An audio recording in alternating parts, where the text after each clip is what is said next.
טוב, קוראים לי אסף, אני בן 47. אני עוסק בתחום הטיסנאות, מונחה את הרדיו כבר 11 שנים. תמיד חלמתי להפוך את ההובי למקצוע, ואין יותר כיף מאשר לקום בבוקר עם חיוך למשהו שאתה אוהב.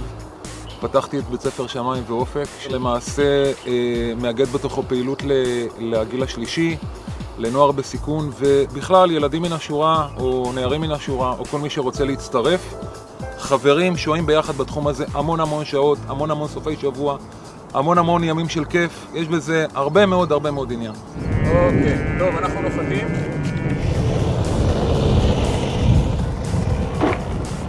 כמו במציאות, טייסים בדרך כלל דואגים תמיד מההמראה ומהנחיתה.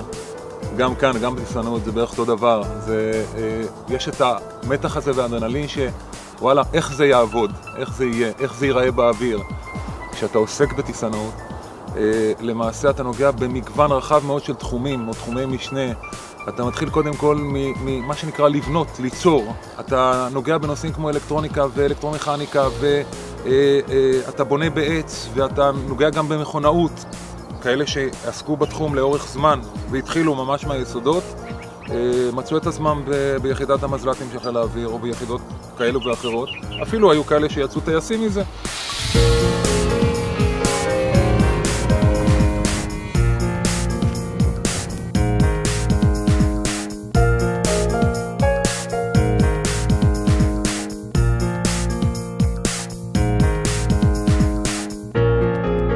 החלום שאני רואה בבנייה של הבית ספר הזה, הוא יהיה למעשה גג לכל הפעילויות המוטוריות בשלט רחוק.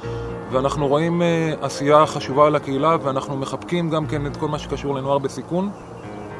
אנחנו מדריכים ילדים בכל מיני גילאים, ילדים ונערים שלצערי הרב לא שפר עליהם מזלם וגורלם, ואנחנו פשוט נותנים להם את הכלים להיכנס לתחום שהוא מאוד מעניין, סוחף, עוזר,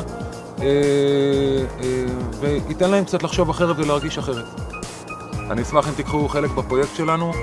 כנסו לאתר מימונה.co.il ותראו מה יש לנו להציע לכם.